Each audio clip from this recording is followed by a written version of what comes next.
So mga tol, matapos po nating maibalita sa previous vlog natin na may lumabas na rumor na lalaban si Carl James Martin sa March 22, undercard sa laban ng Sebastian Fundora versus Booker. So nagkatotoo nga po ang rumor na yan mga tol, sapagkat ngayong araw lang na ito mga tol, opisyal na po nalalaban si Carl James Martin sa undercard ni Fundora, at ang makakalaban po ni Carl James Martin ay ang veteranong si Jose San Martin. May record na 35 wins, 9 losses and 1 draw with 21 knockouts. Matinding nga po itong makakalaban ni Martin mga tol. Sa mga hindi po kasi nakakakilala dito kay Jose San Martin, nakalaban na po nito si 3 Division World Champion Emmanuel Baquero Navarrete noong nasa Super Bantamweight Division pa si Navarrete. Bagamat na knockout si Jose San Martin kay Navarrete, umabot pa ng hanggang round 12 bago ma-knockout ni Navarrete itong si San Martin. Ibig sabihin mga tol, hindi madaling kalaban itong si San Martin. Bukod dyan mga tol, nahirapan din po si Elijah Pearce dito kay Jose San Martin na maglaban sila noong nakaraang taon. Bagamat nanalo po si Elijah Pearce mga tol,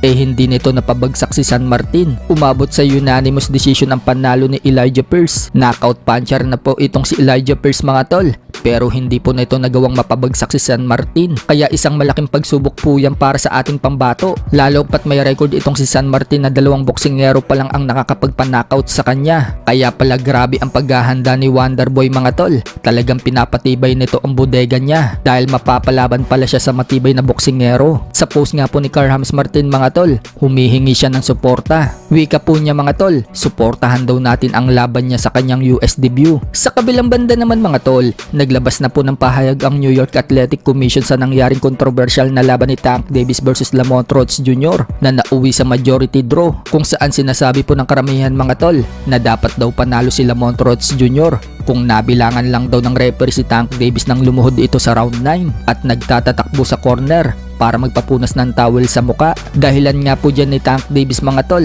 napuwing daw siya dahil may tumulong grease sa mata niya na nanggaling sa buhok. So mukhang mananatili pa rin pong undefeated si Tank Davis mga tol at walang magbabago sa record niya. Ayon po kasi sa report ng Boxing Scene mga tol, pumabor kay Tank Davis ang New York Athletic Commission. Sinabi po sa artikulo mga tol, wala daw babaguhin sa desisyon, mananatili pa rin daw majority draw. So kung nagawang baguhin ng New York Athletic Commission mga tol ang resulta ng laban dati ni Ryan Garcia at Devin Haney mula sa panalo ni Ryan Garcia na majority decision at napalit ng no contest dahil sa pagpositibo ni Ryan Garcia sa ipinagbabawal na gamot. Pagdating sa kaso ni Tank Davis mga tol, hindi po binago ng commission ang resulta kahit marami ang nagsasabi na dapat talo si Tank Davis. So isa lang po ang masasabi natin dyan mga tol, napakalakas talaga ni Tank Davis, hindi lang sa mga hurado, pati pala sa commission. Kaya ngayon mga tol, naghahabol itong si Lamont Rhodes Jr. ng rematch kay Tank Davis at nagpost ng part 2.